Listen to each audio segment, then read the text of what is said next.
Mula nang Nahihilo magsimula ang ako. krisis sa gasolina, narito ang 5 prutas na dapat mong Hirap kainin huminga. upang manatiling malusog sa panahong ito ng krisis. Ang init pa rin. Pero bago natin Oo nga, pag-usapan ang mga walang prutas hangin. na iyon, makinig ka muna ng mabuti. Ang init ay hindi na lang basta hindi komportable. Ito ay nagiging mapanganib na. Humahaba ang brownout. Humihinto ang electric fan sa kalagitnaan ng gabi. Tumatahimik ang air conditioner. Nagigising ka na basang-basa ng pawis. Mabigat ang pakiramdam ng dibdib mo. Magaan ang ulo mo. At sa kaibuturan, mas nahihirapan ang katawan mo kaysa sa inaakala mo. Pakiusap, manatili ka at panoorin ang video na ito hanggang sa pinakadulo dahil may isang napakalakas na bonus tip na maaaring makaprotekta sa iyo o sa iyong mga nakatatandang mahal sa buhay kapag ang init ay hindi na matiis. Ang huling payong iyon ang maaaring makapigil sa isang medical emergency sa loob ng inyong tahanan. Hindi ito drama. Ito ay realidad. Sa buong Pilipinas, ang mga pamilya ay nagtitiis sa matinding init ng walang maayos na kuryente. Kapag naapektuhan ng kakulangan sa gasolina ang supply ng kuryente, hindi lang ito abala. Nagiging krisis ito sa kalusugan. Ang katawan ng tao ay hindi dinisenyo para manatili ng matagal sa nakakulong na init na walang maayos na bentilasyon. Kapag hindi gumagalaw ang hangin, tumataas ang temperatura ng iyong katawan. Kapag tumaas ang temperatura ng iyong katawan, mas pinapahirapan nito ang iyong puso. Kapag mas pinapahirapan ang puso, unti-unting nauubos ang iyong lakas. At ang pinakamasakit na bahagi, maraming tao ang hindi nakikilala ang mga babalang senyales. Iniisip nila, pagod lang ako. Iniisip nila, panahon lang ito. Binabaliwala nila ito. Hanggang isang araw, may biglang bumagsak. Kung mas ramdam mo ang init kaysa dati sa mga panahong ito, mag-comment ka ng laya ngayon mismo. Ipaalam mo sa amin kung saan ka nanonood, Manila, Cebu, Davao, Iloilo, Pampanga, saan ka man naroroon. Gusto naming makita kung gaano kalayo ang naabot ng mensaheng ito. Lalo na ang mga senior. Kung ikaw ay higit 60 taong gulang, hindi na kinokontrol ng iyong katawan ang temperatura tulad ng dati noong mas bata ka pa. Mas mahina na ang pakiramdam ng uhaw mo. Mas mabagal na ang sirkulasyon mo. Ang mga iniinom mong gamot ay maaari pang magpalala ng dehydration. Ang pakiramdam na, kaya pa, ay maaaring delikado na pala. Ang video na ito ay hindi para takutin ka. Ito ay para gisingin ka. Dahil kapag nawalan ng kuryente at dumidiin ang init sa iyong balat, nagsisimula ang isang tahimik na laban sa loob ng iyong katawan. At ngayon, ipapakita ko sa iyo ang 5 malinaw na senyales na humihina na ang iyong katawan dahil sa init at brownout, at ang mga prutas na makakatulong sa iyo na lumaban. Bago tayo magpatuloy, mag-subscribe ka na sa Gintong Sustansya, ngayon din pindutin ang thumbs up para mas maraming pamilyang Pilipino ang maabot ng video na ito. Ang simpleng aksyon mo ay maaaring makasagip ng magulang o lolo't lola ng iba. Ngayon, dumiretso na tayo sa unang senyales. Napansin mo ba na mas pagod ka kaysa dati nitong mga nakaraang araw? Hindi ito ang karaniwang pagod. Ang tinutukoy ko ay ang pagkapagod na parang nakabaon na sa iyong mga buto. Nagigising ka sa umaga at pakiramdam mo ay hindi ka natulog. Maglalakad ka mula kwarto papuntang kusina at mabigat na agad ang iyong mga binti. Upo ka at parang ang hirap ng tumayo muli. Hindi ito katamaran. Hindi ito dahil sa edad. Ito ay ang iyong katawan na nahihirapan dahil sa stress dulot ng init. Kapag walang kuryente, walang electric fan, walang air conditioner, ang katawan mo ay doble ang trabaho para lang mapalamig ang sarili nito. Kahit nagpapahinga ka, mas mabilis ang tibok ng puso mo kaysa normal. Lumalawak ang iyong mga ugat para maglabas ng init. Mas pinagpapawisan ka kaysa sa inaakala mo. At sa bawat patak ng pawis, nawawalan ka ng likido at mahahalagang mineral. Ayon sa mga eksperto sa kalusugan ng puso, ang matinding init ay pinipilit ang cardiovascular system na magtrabaho ng mas mabigat. Para sa mga senior, maaaring delikado ang ganitong strain. Ang puso ay hindi na kasing flexible tulad ng dati habang tayo ay tumatanda. Idagdag pa ang matinding init at dehydration, at ito ay nagiging tahimik na pabigat. Ang hindi maipaliwanag na pagkapagod na yon. Iyan ang iyong puso at mga kalamnan na humihingi ng pahinga. May ilan sa inyo na nanonood ngayon na iniisip, parang nanghihina lang ako nitong mga araw na ito. Pero ang panghihina sa panahon ng matinding init at brownout ay hindi basta-basta. Kapag ang katawan mo ay nawalan ng sobrang likido, bumababa ang blood volume. Kapag bumaba ang blood volume, nababawasan ang oxygen na naihahatid sa iyong mga kalamnan. At kapag kulang sa oxygen ang iyong mga kalamnan, pakiramdam mo ay ubos na ubos ka, kahit wala ka namang ginawa. Hayaan mo akong magtanong. Nakaramdam ka ba ng mas matinding pagkapagod mula nang magsimula ang mga power interruption? Kung mag-comment ka ng mais ngayon din. At sabihin mo kung saan ka nanonood. Maaaring ang lungsod mo ay dumaranas din ng parehong sitwasyon. Ang ganitong pagkapagod ay maaari ring makaapekto sa iyong mood. Madali kang mainis. Naiirita ka sa maliliit na bagay. Nawawalan ka ng pasensya.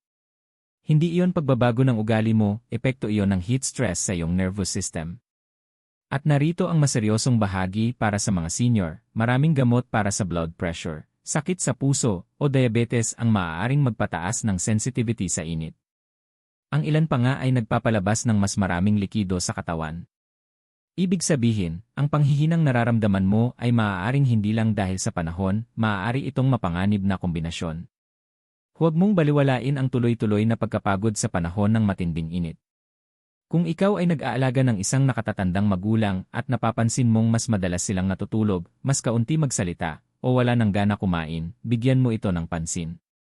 Minsan, ang panghihina ang unang babala bago mangyari ang maseryosong problema. Bago tayo magpatuloy, siguraduhin mong nakasubscribe ka sa Gintong Sustansya. Pindutin ang thumbs up para mas maraming pamilya ang matuto nito. Gumagawa tayo ng isang komunidad na nagpoprotekta sa isa't isa sa pamamagitan ng kaalaman. Dahil ang totoo, masakit tanggapin, ang init ay hindi nagsasabi kung kailan ka nito bibiglain. Unti-unti ka nitong inuubos hanggang sa isang araw, sasabihin ng katawan mo, sobra na. At ayokong dumating ang araw na iyon para sa iyo o sa taong mahal mo. Ngayon, lumipat tayo sa susunod na senyales, isa na madalas ipinagkakamali bilang stress lang, pero maaaring maseryoso pa pala. Pag-usapan naman natin ang sakit ng ulo na ayaw mawala. Hindi ito ang karaniwang sakit ng ulo dahil sa puyat. Hindi rin ito iyong mabilis na nawawala pagkatapos uminom ng kape. Ang tinutukoy ko ay iyong mapurol, kumakabog na presyon sa likod ng iyong mga mata. Iyong pakiramdam na masyadong maliwanag ang ilaw. Iyong kahit kaunting ingay ay hindi mo matiis. Iyong gusto mong humiga, pero kahit humiga ka na, hindi pa rin ganap na gumagaan ang pakiramdam. Sa panahong ito ng krisis sa gasolina, kasabay ng hindi stable na kuryente, at tumataas na temperatura, mas nagiging karaniwan ang ganitong mga sakit ng ulo, at mas nagiging mapanganib. Kapag nawawala ang kuryente at nagiging makapal at hindi gumagalaw ang hangin, nagsisimulang uminit ng sobra ang iyong katawan. Pinagpapawisan ka. Nawawalan ka ng tubig. Pero maaaring hindi ka umiinom ng sapat para mapalitan ang nawawala. Unti-unti pumapasok ang katawan mo sa dehydration. At narito ang susunod na nangyayari. Kapag dehydrated ka, pansamantalang nababawasan ang likido sa paligid ng iyong utak. Ang tissue ng iyong utak ay maaaring bahagyang kumontra dahil sa kakulangan ng likido. Ang pag-urong na iyon ang nagtitrigger ng pain receptors. Iyong kumakabog na pakiramdam. Iyong presyon. Iyan ang reaksyon ng iyong utak sa stress. Nagbabala ang mga eksperto sa kalusugan na ang tuloy-tuloy na sakit ng ulo sa matinding init ay maaaring isa sa mga pinakaunang senyales ng heat exhaustion. Pero maraming tao ang binabaliwala ito. Sinasabi nila, stress lang ito. Sinasabi nila, kulang lang ako sa tulog. Sinasabi nila, lilipas din ito. At minsan, totoo, lumilipas. Pero minsan, lumalala. Kung ang sakit ng ulo mo ay may kasamang pagsusuka. Kung nakakaramdam ka ng panghihina o pagkahilo.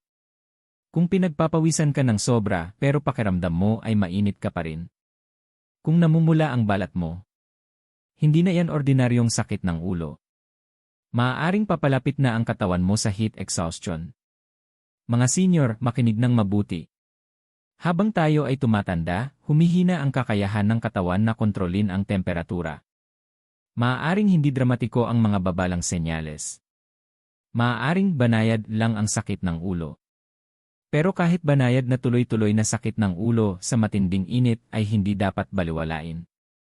At kung ikaw ay umiinom ng gamot para sa blood pressure o sakit sa puso, maaaring mas lumala at mas madalas ang sakit ng ulo kapag ikaw ay dehydrated. Tapat na tanong, mas dumalas ba ang sakit ng ulo mo mula nang magsimula ang mga brownout? Kung mag-comment ka ng mais ngayon din. At sabihin mo kung saan ka nanonood. Nasa high-rise apartment ka ba sa Manila na naiipon ang init? Nasa Cebu ka ba na nakakaranas ng maalinsangang hapon? Ipaalam mo sa amin. Dahil hindi lang ikaw ang nakakaranas nito. At narito ang emosyonal na katotohanan, ang sakit ay alarm system ng iyong katawan. Ang sakit ng ulo ay hindi simpleng abala. Isa itong mensahe. Sinasabi ng katawan mo, kailangan ko ng tubig. Kailangan ko ng lamig. Kailangan ko ng pahinga. Huwag mong patahimikin ang mensaheng iyon gamit lang ang painkillers. Maaaring bawasan ng gamot ang sintomas, pero hindi nito inaayos ang dehydration o sobrang init ng katawan. Kung naniniwala ka na maraming tao ang binabaliwala ang mga unang babala, mag-comment ka ulit ng Laya. At bago tayo magpatuloy, mag-subscribe sa Gintong Sustansya at pindutin ang thumbs up. Ang impormasyong ito ay maaaring makaprotekta sa magulang ng isang tao ngayong gabi. Dahil minsan, ang pagitan ng paggaling at emergency ay ang maagang pagkilala sa senyales. At ang susunod na senyales na pag-uusapan natin. Maraming tao ang tinatawanan lang ito hanggang sa bigla itong maging hindi na matiis. Ngayon, pag-usapan natin ang sakit na bigla kang dinadapuan ng walang babala. Nagpapahinga ka tapos biglang maninigas ang binti mo. Susubukan mong mag-stretch pero parang nakalock ang kalamnan. Titigas ang iyong binti na parang bato. Kukulot ang iyong mga daliri sa paa. Aakyat ang sakit sa iyong binti at mapapahinto ka. Muscle cramps. Maraming tao ang binabaliwala ito. Sinasabi nila, pagod lang ito. Hindi. Sa panahon ng matinding init at brownout, ang muscle cramps ay seryosong babalang senyales. Kapag hindi stable ang kuryente at mainit at hindi gumagalaw ang hangin, mas pinagpapawisan ang katawan mo kaysa sa inaakala mo. Kahit nakaupo ka lang, nawawalan ka ng likido. At kasama ng pawis na iyon, nawawala ang sodium, potassium, at magnesium, ang mga mineral na kailangan para maayos na mag-contract at mag-relax ang iyong mga kalamnan. Kapag kulang ang electrolytes, nagkakamali ang galaw ng iyong mga kalamnan. Naninigas sila at hindi agad kumakawala. Ipinaliwanag ng mga eksperto sa init na ang heat cramps ay kadalasang isa sa mga pinakaunang pisikal na senyales ng electrolyte imbalance. Hindi ito basta-bastang sakit. Ipinapakita nito na nababalanse na ang loob ng iyong katawan. At narito ang nagpapalala nito sa panahon ng krisis sa gasolina, maraming pamilya ang nagbabago ng kanilang pagkain. Hindi laging maaasahan ang refrigerator. Mas mabilis masira ang pagkain. May ilan na kumakain ng mas kaunti. May ilan na lumalaktaw ng pagkain. Ibig sabihin, mas kaunting nutrients ang pumapasok sa katawan habang mas marami ang nawawala dahil sa pawis. Mapanganib na kombinasyon ito. Mas nasa panganib ang mga senior. Habang tayo ay tumatanda, nababawasan ang muscle mass. Humihina rin ang kakayahan ng kidneys na balansihin ang likido at mineral, idagdag pa ang dehydration at heat stress, mas madalas at mas matindi ang cramps. Kung nagigising ka sa gabi dahil sa biglaang pulikat sa binti ka makailan, mag-comment ka ng Laya ngayon din. At sabihin mo kung saan ka nanonood. Mas matindi ba ang init sa lugar ninyo nitong mga nakaraang araw? Gusto naming malaman. Pero makinig ka, ang muscle cramps ay hindi lang masakit. Maaari rin itong senyales na nagsisimula na ang heat exhaustion. Kung ang cramps ay may kasamang sobrang pagpapawis, panghihina, sakit ng ulo, o pagkahilo, huwag mo itong baliwalain. Pinapataas na ng katawan mo ang babala. At sa emosyonal na aspeto, narito ang hindi inaamin ng marami, kapag umatake ang pulikat, may kasamang takot. Sa isang sandali, mapapaisip ka, bakit nangyayari ito? Susubukan mong tumayo pero pakiramdam mo hindi maaasahan ang binti mo. Pakiramdam mo ay mas tumanda ka bigla. Pakiramdam mo ay marupok ka. Totoo ang takot na yon. Pero ang takot ay dapat magtulak sa aksyon, hindi sa pagtanggi. Mahalaga ang pag-inom ng sapat na tubig. Mahalaga ang pahinga. Mahalaga ang pagpapalit ng nawawalang mineral. Kung naniniwala ka na maraming tao ang binabaliwala ang muscle cramps hanggang lumala ito, mag-comment ka ulit ng Laya. At pakiusap, mag-subscribe sa Gintong Sustansya at pindutin ang thumbs up. Kapag mas maraming tao ang nakakaunawa sa mga babalang senyales na ito, mas kaunti ang magiging emergency sa panahong ito ng krisis. Dahil ang sakit ay hindi kaaway. Ang pagbabaliwala sa sakit, iyon ang tunay na panganib. At ang susunod nating pag-uusapan ang pinakamapanganib na senyales sa lahat. Ngayon, papasok na tayo sa pinakamapanganib na senyales sa lahat. At ito tahimik. Hindi ito laging may kasamang sakit. Hindi ito laging may babala. Minsan, mukhang maliit lang hanggang sa maging banta na sa buhay. Pagkalito. Bigla ang iritabilidad. Hindi pangkaraniwang kilos. Papasok ka sa isang kwarto at makakalimutan mo kung bakit ka naroon. Nahihirapan kang maalala ang simpleng mga salita. Nalilito ka sa sarili mong bahay. Napagbubuntungan mo ng galit ang mga mahal mo sa buhay nang walang malinaw na dahilan. Parang malabo ang isip mo na parabang ang mga iniisip mo ay dumadaan sa makapal na usok. Maraming tao ang tinatawanan lang ito. Sinasabi nila, stress lang ito. Hindi lang ako nakatulog ng maayos. Tumatanda na kasi ako.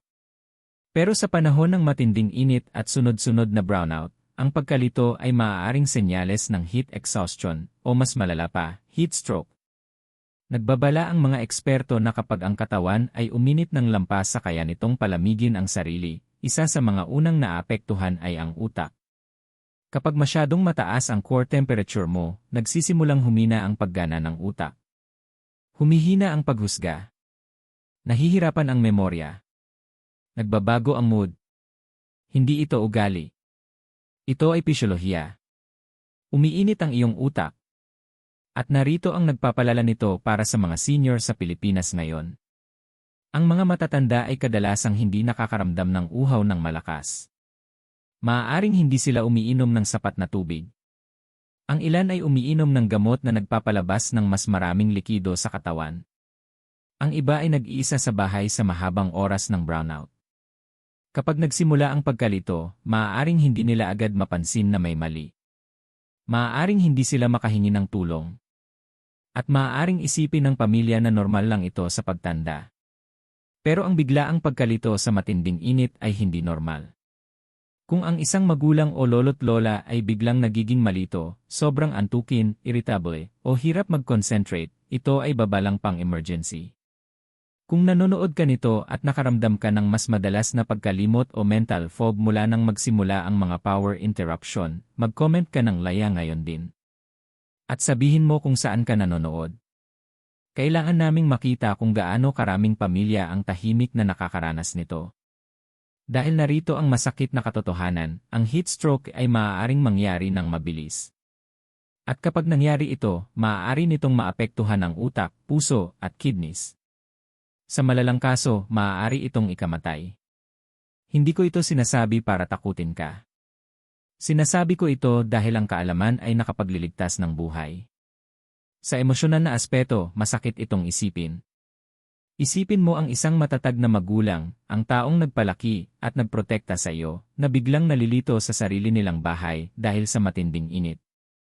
Ang imaheng iyon pa lang ay dapat magpagising sa atin. Hindi natin kontrolado ang kakulangan sa gasolina. Hindi natin kontrolado ang brownout. Pero kaya nating kontrolin kung paano tayo tutugon. Kung naniniwala ka na minamaliit ng maraming tao ang pagkalito bilang babala ng init, mag-comment ka ulit ng Laya. At pakiusap, mag-subscribe sa Gintong Sustansya at pindutin ang thumbs up.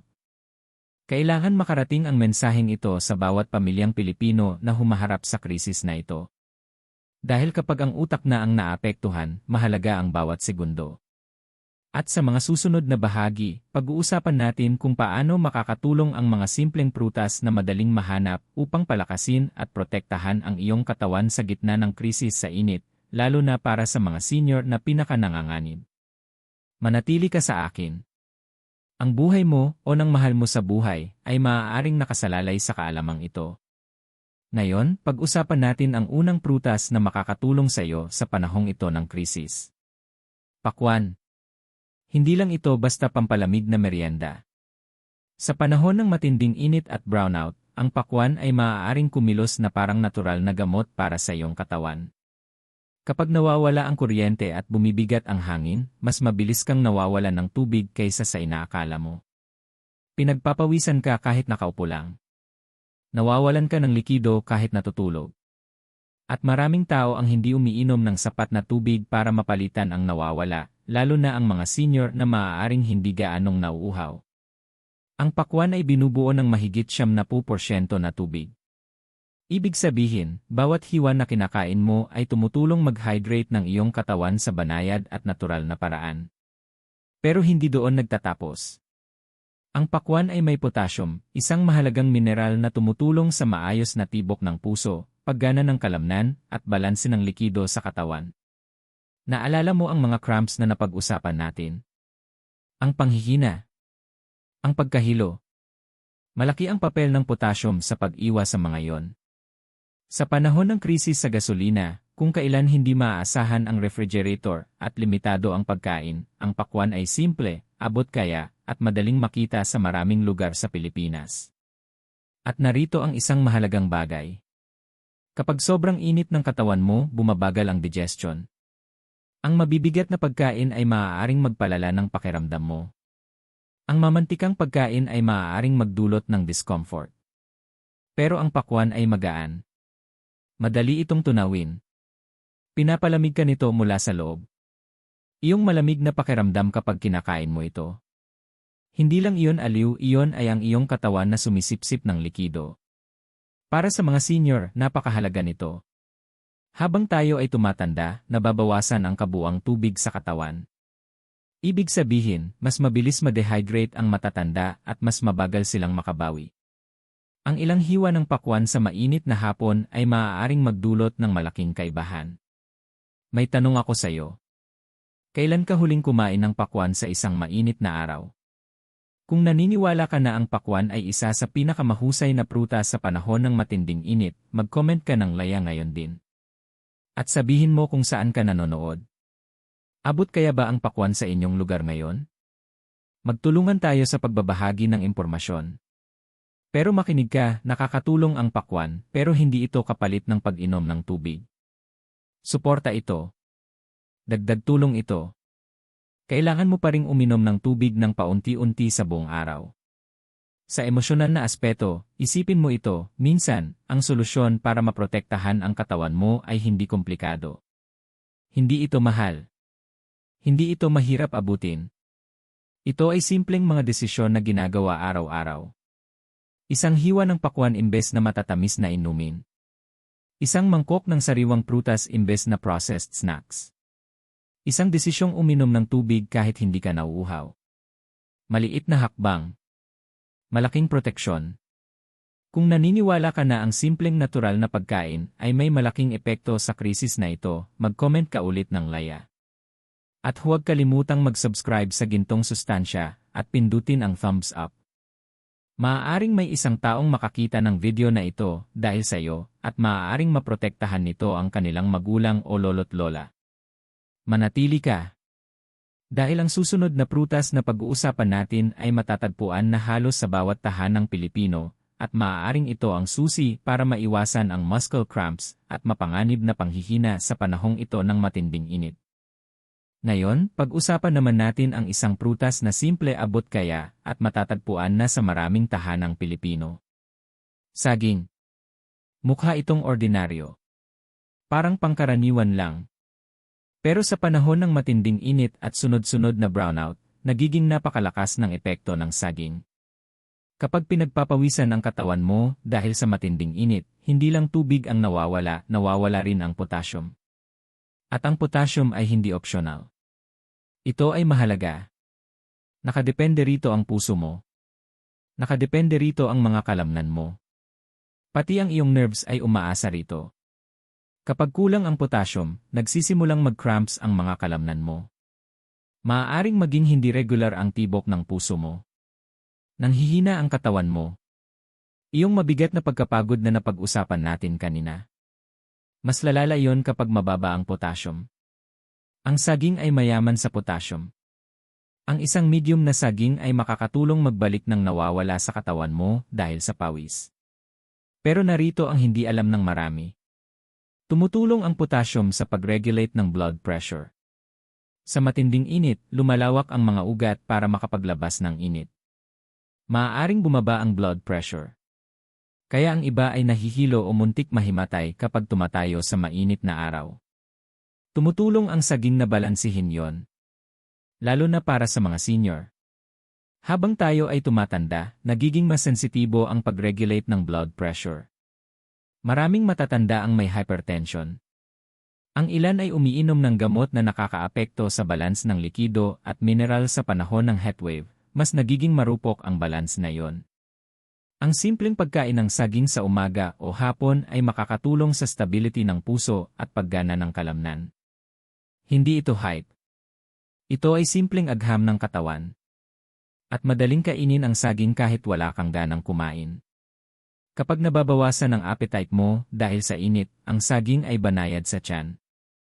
Nagbibigay ito ng mabilis na natural na enerhiya. Hindi ito kailangang lutuin. Hindi ito nakadepende sa kuryente. Sa panahon ng krisis, ang pagiging simple ay lakas. Tapat na tanong, kumakain ka ba ng saging ng regular sa ganitong init? Kung mag-comment ka ng mais ngayon din. At sabihin mo kung saan ka nanonood. Abot kaya ba ang saging sa lugar niyo? Madali ba itong makita sa palengke kahit may kakulangan sa gasolina? Magbahagi tayo ng impormasyong makakatulong sa lahat. Sa emosyonal na aspeto, isipin mo ito, minsan, naghahanap tayo ng mamahaling supplements, komplikadong solusyon, imported na health drinks, samantalang nasa mesa na pala natin ang sagot.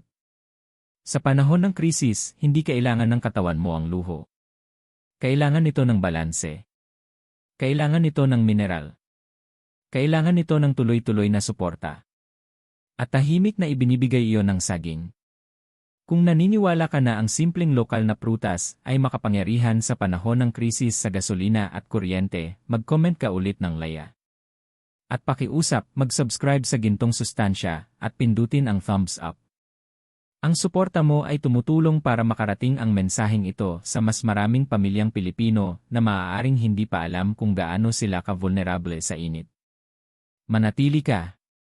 Dahil ang susunod na prutas na pag-uusapan natin ay malalim ang ugat sa kulturang Pilipino at maaaring isa sa pinaka-epektibong natural na paraan ng rehydration sa panahon ng matinding init. Ngayon, pag-usapan natin ang isang bagay na tunay na Pilipino. Natural. Makapangyarihan.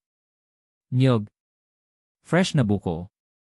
Sa gitna ng heatwave sa mahabang brownout kapag humihinto ang electric fan at bumibigat ang hangin ang tubig ng buko ay hindi lang pampalamig, maaari itong maging life-saving na suporta. Kapag pinagpapawisan ang katawan mo sa matinding init, hindi lang tubig ang nawawala. Nawawala ang sodium. Nawawala ang potassium. Nawawala ang magnesium. Ang mga ito ay electrolytes, maliliit na mineral na may karga na tumutulong para tumibok ng maayos ang puso, gumalaw ang kalamnan, at makapagpadala ng signal ang nerves. Kapag kulang ang electrolytes, humihina ang katawan mo. Nahihilo ka. Napapagod ka. Nagkaka-cramps ang mga kalamnan mo. Maaari pang maramdaman na parang hindi regular ang tibok ng puso mo. Ang tubig ng buko ay natural na may electrolytes. Madalas itong tawagin na natural sports drink, pero sa panahon ng krisis sa gasolina at kuryente, mas higit pa ito roon. Ito ay pagbabalik lakas. Hindi tulad ng matatamis na artificial drinks na maaaring magpataas ng blood sugar at magdulot ng mas matinding dehydration pagkatapos, ang sariwang tubig ng buko ay dahan-dahang nagha-hydrate. Pinapalitan nito ang mineral ng hindi binibigla ang katawan mo. Para sa mga senior, napakahalaga nito. Habang tayo ay tumatanda, humihina ang kakayahan ng katawan na mag-ipon ng likido. Maaaring hindi na ganoon kabilis tumugon ang kidneys. Ang ilang gamot, lalo na para sa blood pressure, ay nagpapaihi ng mas madalas. Ibig sabihin, mas mabilis mawala ang likido at electrolytes. Tumutulong ang tubig ng buko na ibalik ang balanse. Pero makinig ng mabuti, mahalaga ang moderation. Kung ikaw ay may sakit sa kidneys o may limitasyon sa pag-inom ng likido, kailangan mong kumonsulta sa doktor bago uminom ng marami. Ang sobrang potassium ay maaaring makasama sa ilang kondisyon. Ang balanse ang susi. Para sa karamihan ng malulusog na adults, ang isang fresh na buko sa mainit na araw ay malaking tulong sa hydration. At sandali lang sa emosyonal na aspeto. Isipin mo, nakaupo ka sa labas habang brownout. Hindi gumagalaw ang hangin. Tumatakbo ang pawis sa likod mo. Pagod na pagod ka. Tapos uminom ka ng malamig na tubig ng buko. Nararamdaman mong dumadaloy ito sa katawan mo. Nakakaramdam ka ng ginhawa. Ang ginhawang iyon ay hindi lang emosyonal. Pisikal iyon. Parang sinasabi ng katawan mo, salamat. Kung naniniwala ka na ang tubig ng buko ay isa sa pinakamahusay na natural na inumin sa panahon ng matinding init, mag-comment ka ng laya ngayon din. At sabihin mo kung saan ka nanonood. Nasa coastal area ka ba na madaling makahanap ng buko? O nasa syudad ka na mas mahal ito? Magbahagi tayo ng impormasyong makakatulong sa iba. Sa panahon ng krisis, mahalaga ang kaalaman at lokal na resources. At tandaan ito, makapangyarihan ang tubig ng buko, pero hindi ito magic. Kailangan mo pa ring uminom ng regular na tubig sa buong araw. Kailangan mo pa rin ng lilim. Kailangan mo pa rin ng pahinga. Ang hydration ay isang strategy, hindi isang beses lang ginagawa. Kung naniniwala ka na mas mabuti ang natural na opsyon, kaysa sa matatamis na bottled drinks sa panahong ito ng init, mag-comment ka ulit ng laya. At huwag kalimutang mag-subscribe sa Gintong Sustansya at pindutin ang thumbs up. Bawat share, bawat like, bawat comment ay tumutulong para maikalat ang mensaheng ito sa mga pamilyang maaaring hindi pa alam kung gaano kapanganib ang dehydration. Manatili ka. Dahil ang susunod na prutas na pag-uusapan natin ay hindi lang nakakapag-hydrate, pinapalakas din nito ang immune system sa panahong ang katawan mo ay nasa ilalim ng stress dahil sa matinding init at hindi stable na kuryente. Ngayon, pag-usapan naman natin ang isang prutas na paborito ng marami dahil sa tamis nito, pero higit pa sa lasa ang naibibigay nito. Dalandan. Sa panahon ng krisis sa gasolina at kuryente, kapag hindi na matiis ang init at hindi maaasahan ang kuryente, ang dalandan ay nagiging maliit pero makapangyarihang sandata para sa iyong kalusugan. Isipin mo ito. Kapag sobrang init ng katawan mo, na-stress ang iyong immune system. Bumababa ang enerhiya mo. Sumasakit ang mga kalamnan mo. Bumagal ang sirkulasyon mo. Kahit maliit na impeksyon ay mas tumitindi dahil ang katawan mo ay abala na sa pagkontrol ng temperatura.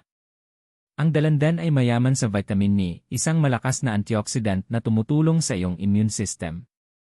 Pero hindi lang iyon. Mahigit 80% itong tubig. Ibig sabihin, bawat kagat ay tumutulong mag-hydrate ng iyong katawan habang pinapalitan ang nawawalang likido. Dalawang problema ang sabay mong nilalabanan, dehydration at mahinang resistensya. At narito kung bakit mas mahalaga ito ngayon. Sa mahabang brownout, nagiging mahirap ang pag-imbak ng pagkain. Hindi maaasahan ang refrigerator.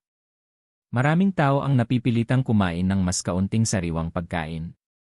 Nababawasan ang mahalagang nutrients. Mas nagiging vulnerable ang katawan. Tinutulungan ng dalandan na punan ang kakulangang iyon sa natural na paraan. Para sa mga senior, napakahalaga nito. Habang tayo ay tumatanda, humihina ang immune system. Kapag sinamahan pa ng heat stress, mas nagiging madali silang dapuan ng sakit. Ang pagkain ng prutas na mayaman sa vitamin E tulad ng dalandan ay tumutulong palakasin ang depensa ng katawan, kahit pa mas kaunti o hindi regular ang pagkain. Isipin mo ang kaibahan, isang dalandan sa umaga, isa sa hapon. Gumagaan ang pakiramdam ng katawan mo. Nagiging mas stable ang enerhiya mo. Lumalakas ang depensa mo. Mas kaya mong harapin ang init at brownout. May tanong ako sa iyo, kumakain ka ba ng dalandan ng regular nitong mga araw? Kung mag-comment ka ng mais ngayon din. At sabihin mo kung saan ka nanonood, Manila, Cebu, Davao o saan man. Ang pagbabahagi nito ay makakatulong sa ibang pamilya. At sa emosyonal na aspeto, isipin mo ito, sa panahon ng krisis, madali nating makalimutan ang mga simpleng bagay. Pero minsan, ang pinakasimpleng hakbang, tulad ng pagkain ng dalandan, ay kayang protektahan ang katawan mo laban sa hirap ng kapaligiran. Kung naniniwala ka na ang dalandan ay isang madaling at natural na paraan para suportahan ang hydration at immune system, mag-comment ka ulit ng Laya. At bago tayo pumunta sa huling prutas, ang pinaka-importante, lalo na para sa mga senior, mag-subscribe sa Gintong Sustansya at pindutin ang thumbs up. Ang suporta mo ay tumutulong para makarating ang mensaheng ito sa mas maraming pamilya. Manatili ka. Ang susunod na prutas ay game changer, hindi lang para sa hydration o enerhiya, kundi para sa buong katawan sa panahong ito ng krisis. Ngayon, narating na natin ang prutas na maaaring pinakaimportante sa lahat, lalo na para sa mga senior. Papaya. Papaya. Maraming tao ang binabaliwala ito, iniisip na simpleng matamis na merienda lang. Pero sa panahon ng matinding init at tuloy-tuloy na brownout dahil sa krisis sa gasolina, ang papaya ay tunay na tagapangalaga ng katawan. Narito kung bakit. Ang papaya ay mayaman sa tubig, na tumutulong sa hydration, napakahalaga kapag ang pawis ay patuloy na nag-aalis ng likido sa katawan mo. Pero hindi lang tubig. Ang papaya ay puno ng vitamins A, C, at E, pati na rin folate at potassium. Ang mga nutrients na ito ay tumutulong palakasin ang immune system, protektahan ang balat laban sa heat stress, at suportahan ang puso at kalamnan. Para sa mga senior, napakahalaga nito. Ang tumatandang katawan ay hindi na kasing epektibo sa pag-maintain ng hydration, sirkulasyon ng dugo, at kontrol ng temperatura. Tinutulungan ng papaya na punan ang kakulangang ito. Pinapabuti nito ang digestion, kaya mas maraming nutrients ang nasisipsip ng katawan mula sa pagkain. Tinutulungan din nito ang sirkulasyon, kaya mas nakakayanan ng katawan ang init. At narito ang hindi alam ng marami, ang papaya ay may enzyme na tinatawag na papain. Ang papain ay tumutulong bawasan ang pamamaga sa katawan. Ibig sabihin, kung sumasakit ang joints mo dahil sa heat exhaustion o dehydration, o kung nanghihina ang kalamnan mo, tinutulungan ng papaya ang katawan na mas mabilis makabawi. Sa emosyonal na aspeto, isipin mo ito, kapag dumidiin ang init, humihinto ang electric fan, at nanghihina ang mga mahal mo sa buhay, hindi kailangang maging komplikado ang solusyon. Ang simpleng mangkok ng papaya, kapag kinakain ng regular, ay nagbibigay ng lakas at proteksyon kung saan ito pinakakailangan. Ngayon, may tanong ako sa iyo. Isinasama mo na ba ang papaya sa iyong pagkain nitong maiinit na araw? Kung mag-comment ka ng Laya. At ipaalam mo kung saan ka nanonood, ang iyong lungsod o probinsya. Makakatulong ito para makita natin kung gaano karaming pamilya ang gumagamit ng natural na paraan laban sa heat stress. At kung may kilala kang higit 60 taong gulang, pakiusap, ibahagi mo ang tip na ito sa kanila. Ang prutas na ito ay maaaring maging pagkakaiba sa pagitan ng panghihina at kaligtasan sa panahong ito ng krisis. Tandaan, ang video na ito ay hindi lang tungkol sa prutas. Ito ay tungkol sa survival. Ito ay tungkol sa paggawa ng simpleng hakbang na kayang protektahan ka at ang iyong pamilya kapag ang init at kakulangan sa kuryente ay sumusubok sa limitasyon ng iyong katawan. Kung naniniwala ka na mahalaga ang papaya, mag-comment ka ulit ng Laya. At gaya ng dati, mag-subscribe sa Gintong Sustansya at pindutin ang thumbs up para mas maraming pamilyang Pilipino ang makinabang sa mga life-saving tips na ito. Dahil ito ang katotohanan, ang kaalaman ay nagliligtas ng buhay, ang maliliit na hakbang ay nagtatayo ng lakas, at ang mga natural na prutas na ito ay mga kasangkapang alam ng gamitin ng iyong katawan. Kumilos ka ngayon. Protektahan mo ang sarili mo. Protektahan mo ang mga mahal mo sa buhay. At tandaan, ang huling tip na ibinahagi ko, ang papaya, ay ang pinakakailangan ng bawat senior sa panahong ito ng krisis sa init at kuryente. Huwag mo itong baliwalain. Ito ang katawan mo na nakikipag-usap sa iyo. Makinig ka. Kumilos ka. Mabuhay ka.